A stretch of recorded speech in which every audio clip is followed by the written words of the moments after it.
Hey y'all, welcome back to my channel, or welcome if you're new here. My name is Lala and you're watching LALA Level Up. Happy New Year's. We are finally in 2024. I cannot be more excited and happier enough because 2023 just needed to end. Like, not that it was bad. 23 had a lot of ups and downs, but baby, when I tell you I was ready for a new year, I'm ready for a new year. Like, I'm ready for a new year. So I'm so happy it's 2024. Before I even get into today's story time, because I know you see the title, I just want to say that I hope everybody has an amazing year this year. I hope 2024 is very special and transformative for you. I pray so many blessings and love over your life. Everybody watching this video, I send you so much love, blessings, peace, prosperity, abundance. All of that good energy goes to you. And let's get into the video. Today's title, as you can see, is Flued Out and Finessed. But baby, I was not the one who got finessed. Now, what made me remember this story time was because it happened in January. Now that we're in January, it helped me remind myself of that story time, and I'm like, damn, I gotta tell that story. So without further ado, let's get into it. So I want to give this a little bit of backstory. This story time has to do with a guy, obviously. We're gonna name him Miguel. His name is nowhere near Miguel, but we're gonna go with Miguel, right? So Miguel, I'm not gonna say we grew up together, but we kind of did. So he was very cool with my sister growing up. We all went to the same elementary school, I think middle school too, a little bit. I saw him a lot growing up. He would always come in my neighborhood. We went to the same school as kids, so I was not cool with him, but he was cool with my sister, so I knew who he was, and I've been around him before, so we familiar with each other. And then, you know, time passed. Middle school, high school, real life, like I was never cool with him. So when I would just not see him anymore in school, I mean, I just forgot about him because he was never my friend. I didn't have class with him. So once I didn't see him anymore, he was never in my mind to begin with. But once I definitely didn't see him no more, like I totally forgot about this person. Forgot about Miguel. And I think there was some talk like in the neighborhood about him going to jail. But at the time, I didn't know if that was confirmed or not. I just, you know, people just talk. So I'm just like, damn, okay, maybe he in jail. When I seen him on social media, I'm like, oh, damn. He must be out of jail. So some time go by, whatever. And I end up seeing him on social media. So I don't think I added him. Let's just assume that he added me because I don't think I sent him a friend request. So let's just go with that. So he added me on social media and I didn't think nothing of it. And he's a singer too. And that really and that made me gravitate towards him a little bit because, I mean, what woman does not get turned on when a man is singing? Like, come on now, like instant penny soaker, right?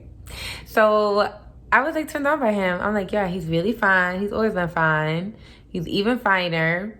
He can sing his ass off. And he looks like he's doing well for himself. Whether he was in jail or not, look like he's doing good now. I was just from afar like, oh, that's good for you, Miguel. I love that for you. And lo and behold, some time passed. I think I liked his post. He was like in my post. He slid in my DM. And we were just starting to communicate. He ended up asking me for my number. We would talk on the phone. We would FaceTime. And like, I felt like it was going real good. Like, I felt like we had a connection. But like, isn't everything super good in the beginning? It's always really good when you just meet somebody, right? Because even though I knew him, like, I didn't know him. So it's really like we were actually meeting each other. We just knew of each other. It's going smooth. I'm like, damn, like I kind of like him. And like the way he was just like saying the right things, like, you know, and we're going to get back to that. But he was just like saying the right things. Like, I just loved his voice. Not even only his singing voice, like his regular voice. Like, he was just very like, I don't want to say soft because I don't want you to get the wrong idea. Even though, I mean, okay, we're just going to get into all of this stuff. But okay, let me just get back to it. He was like, you know, just like soft with me. Like, he was just a sweet dude, right? And he was a little feminine. But some guys are a little feminine than others, right? I didn't necessarily think he was gay right away until you told me a couple things. But like, because he told me about a time where he had a gay friend who would like constantly hit on him, and it seems like he never really like, it's like if he told the guy like, I'm not gay, but at the same time he would still, like, the guy was persistent about hitting on him, and it's like he was telling me as if he was telling the guy like, I'm not into men, but he still proceeded to be around that man. And it just gave like weird, because if a man is keeps trying to talk to you and you continue to like be in a close friendship with that man, like, that's a little weird to me. I would think you'd want to distance yourself a little bit, because they don't take no as an answer. So in my mind, I felt like, nah, maybe you was entertaining that nigga, because why you keep fucking with this nigga? Why you still cool with him on that level when he keeps trying to fuck you? But at the time, I was open-minded. I'm like, let me not judge nobody. Let me not put no titles on nobody. And I'm still like that. Let me not put no titles on nobody. And y'all saw, I just made a whole video about gay men, bi men, trans men, and how we need to not judge, and we need to be open and honest and have these conversations, right? So, and I did with him. I'm like, are you sure? You never tried it? You never thought about it? You never, you know, one time for everything? And he was like, nah, I will tell you, I'm comfortable in my sexuality. And I'm like, all right, baby.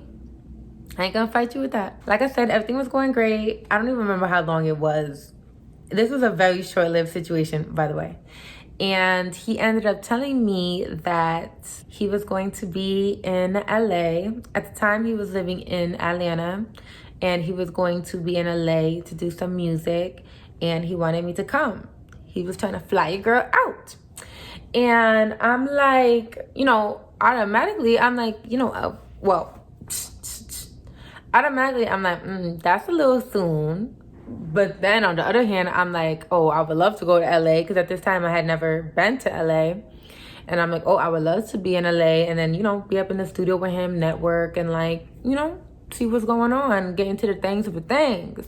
So I was like, damn, like, yeah, I would love to go to LA. And then in the back of my mind, I'm like, But I was like, yeah, fuck it, I'm going to LA. So he ended up booking me the flights. He asked me for all of my information. I gave it to him. He ended up booking me a flight. He sent me the money. Yeah, he didn't even book it himself. He like asked for all my information, and then I don't know exactly what happened, but he just ended up sending me the money, and I just ended up getting the ticket myself, right? So he sent me the money. I bought the ticket. I sent him the confirmation and all of that jazz. And this was probably like 2 weeks, or like a week, 2 weeks before, you know, I was supposed to go to LA. And then I started thinking a little bit, and I started talking to a couple people. I was talking to my sister, because, you know, girls, we talk. We got to talk to our other women in our life, get advice, get their point of view. Like, baby, am I tripping? Like, girl, tell me, am I tripping? What you think about this? So, you know, I had to do a little of that. So I was talking to my sister about it, and she was just like, girl, you really don't even know this man. Like, all because you knew this man or knew about this man. And this is a sister who was cool with him back in the day. And she's like, even though you probably knew him growing up, or we knew him growing up, like, you don't know him now. That was when he was freaking 9 years old or 10, whatever the hell. You don't know this man now. He done been to jail and back. And we've had conversations about that. He told me a little bit about the bid he did or whatever. Every time I talk to a man about a bid he did, it's just always so traumatic for them, which obviously is traumatic. So I don't know why some guys try to act like, I don't know, super tough about it, but any guy I talked to who was like a real human, like, was very honest about jail being terrible and how they never want to go back. So anyway, enough of the jail talk, because who getting locked up around here? So yeah, my sister was telling me, like, girl, not everything that glitters is gold, and you don't even know this man like that, and you about to stay in a hotel room with him. And I'm like, damn, like, I didn't even think that, like, I'm gonna have to be in the hotel room with him, in the same bed as him. As a woman, you're gonna feel a little bit obligated to have sex, or even if you don't want to have sex, he's gonna pressure you 10 times out of 10. And why even put yourself in an uncomfortable situation like that when you don't have to? like, you know, just to get a free trip to LA. And it was only for like, I think he wanted me there for like 2 days. And going to LA, it's like an 8-hour flight. Like from Connecticut, where I live, to Los Angeles and California, across the country. Like it's literally two opposite ends. Connecticut is next to New York, which is in the east. We all know California's in the west. Not everyone knows what Connecticut is, because, you know, I live in like the third smallest state. But yeah, so that's like 8 hours. So I'm like, bro, this man about to fly me out 8 hours. I'm gonna only be there for 2 days. And like, then I started thinking about it and really, like I said, talking to my sister and the other women in my life. And I'm like, nah, I need to be smart. Because at this time, I was very naive in my life. Like, I was an adult, but I was naive, to say the least. And then I started really thinking about it. I'm like, nah, because then, like, I'm putting myself in an unsafe situation, and where there's so many unpredictable variables. Like, it's so many things that I don't know. There's so many things that could happen, things that could go wrong. Like, and I don't need to be putting myself in no dangerous situation just to go to LA when I could book a flight to LA anytime I want, you know? Well, when my job let me get the time off, because you know how these jobs be acting, like they don't let you take your PTO. How you not gonna let me take a vacation when I want to take a vacation? Like, how you gonna tell me when I can go take a break? So I'm tired of these 9 to 5s. But anyway, back to the story. So I started thinking, I'm like, yeah, that's not a good idea. And I'm like, this man is gonna try to fly me out, fuck me, and send me right back on a plane. And I'm gonna be the one looking dumb with egg on my face. I'm like, nah. So, so then once I came to my senses and realized the situation I was in, I hit him up and I'm like, hey, you know, I already booked the flight and everything, but I have to be honest with you. I feel a little uncomfortable us being in the same room together because, you know, this is very new. We don't know each other like that. That's very fresh. And I just don't feel comfortable doing that. Can you book me a separate room in the same hotel? Bro, when I tell you this man started going off, he started going off. He's like, if you want another room, you should have told me that before I even booked you a flight. Because now, what are we supposed to do? We're going to be staying in a very expensive hotel. I don't remember the name of the hotel. I don't even care. But he was trying to say it was a super expensive hotel. And it was just not going to be feasible for him to get me my own room. So basically, you're telling me you don't got the funds to get me my own room? That's what you're saying? And I don't even think it's not only that he didn't have the funds, but it's also the fact that, like, he wanted to be fucking on me. He don't want to fly a girl out and not get none. And this is what women need to understand, because I did not understand until I talked to women who had sense, because at the time I had no sense, admittedly. But, like, if a man is flying you out, he's going to want to have sex with you. Like, he is expecting the sex. So if you go out to fly out, whether to another state, country, whatever, the man is expecting sex. He's not gonna think I'm spending all this money taking this girl across the world, wherever, spending money on her, everything we do is on me, and he's not getting no play, you know? So that's a big message to any women watching this, especially if you're younger and you're like just getting into the dating scene.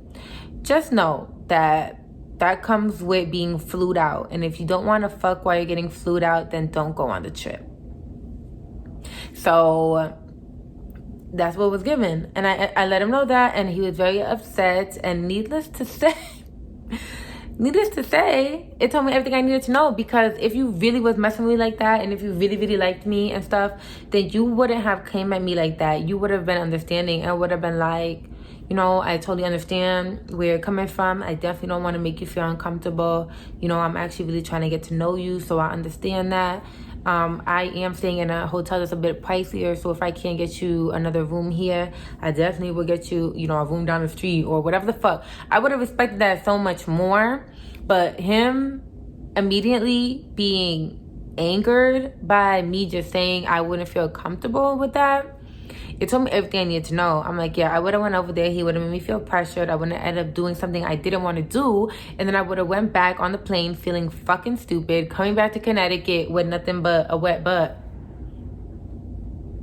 What does that do for me? Like, 2 days in LA and then getting flew back on a plane? Like, yeah. So after he told me that, girl, I ain't doing that for you, I'm like, well, I'm not going on a trip with you. And I'm like, damn, so I already got this LA ticket, and come to find out, my sister lives in LA. Babe, I got me a free trip to LA. I still went on that ticket. I still took the ticket, went to the damn airport, got on that damn plane, and I still went to LA and I just saw my sister. I had a way better time than I would have had with this dude who would have just fucked me and put me back on that plane. So I went to LA. I was there for way longer. The guy was trying to have me there for 2 days. I stayed there for 5 days. I saw the Hollywood sign. I went on a hike. I went to Bossa Nova, which Simone talks about all the time. And every time she brings it up, I'm like, girl, I've been there too. And Bossa Nova is really good, so she ain't even lying. Got to see my sister. I had a great experience. And like, imagine how opposite that experience could have went if I would have been with that dude in LA and I don't know him. We could end getting into a fight. Anything could have happened. Anything could have happened. You're so vulnerable when you're getting flued out, especially with someone you don't know like that. Especially when it's like in the beginning stages, like you putting yourself in a dangerous ass position. So I'm really happy I didn't do that. And I'm really happy I took the ticket that he bought me and I still went to LA and I saw my sister. Like, talk about flued out and finessed. Because he thought he was going to finesse me. But really, I finessed him. Yeah. And I blocked him. Yeah. And I went to LA and then I was thinking, damn, bro, I hope this nigga's not at the airport. Thinking like, yo, did this girl really like just go to LA without me? Because he didn't know my sister was in LA. And I couldn't get a refund on the ticket too, because he was telling me at the time like, get a refund, whatever. And I couldn't get no refund. I think I couldn't get a refund. I would just get points back or something silly like that. I don't really remember, but the refund never happened. He wanted me to send him back his money. You tried it. So I got me a free trip to LA and I went and I saw my sister. And it was a beautiful time and I was so happy. And then in the same month, I ended up going to Miami. So it was so beautiful because I had never went to I did go to Miami once, but now as an adult. So as an adult, I never went to Miami. I never went to LA, and I ended up doing both in the same month. Miami I planned. LA was unexpected, but it worked out beautifully because imagine if I would have went with that dude. More than likely, I wouldn't have had a good experience. So I'm very happy that things worked out the way they did. And you see how like when you shift your mindset, like when you shift your perspective, like I literally shifted my whole perspective and I took a situation that almost effed me up. Because as a woman, like, I don't know about y'all. I don't know how women be trying to act like men these days, but I have a vagina. I don't have a penis down there. And I'm emotional, especially when I have sex with somebody. Like if I have sex with you, like I'm not saying I'm in love with you, but if I have sex with you and then like you dub me, or I have sex with you and then like I just feel like I'm used, I'm gonna be emotional. So 10 times out of 10, I would have flew back on that plane and I would have felt emotional. Like I didn't get anything out of this trip by getting fucked, and I could have got dick in Connecticut. The fuck? So honestly, I really lucked up because it could have went a completely another way. And I'm happy that I wasn't just somebody's ragdoll. And I took an experience and I made it my experience instead of making it an experience that I would have had with a man who wasn't ish and just wanted me for my body anyway. So yeah, that's the story time. How I got flued out and he got finessed. So I really hope you enjoyed it. Let me know your thoughts in the comments. If you haven't already, make sure that you do like the video. That helps more people find my channel. And make sure that you subscribe if you're not already subscribed, because you know we're on our way to 1,000 subscribers. Yeah, because I think I'm at like 5 right now, something like that. Well, baby, we're on our way to 1,000. So I love y'all. Thank you so much for being here with me, watching this video, giving me your time. I really do appreciate that, and I appreciate you. And as always, you can be, do, and have whatever you desire. You are limitless. Until next time, LALA, level up.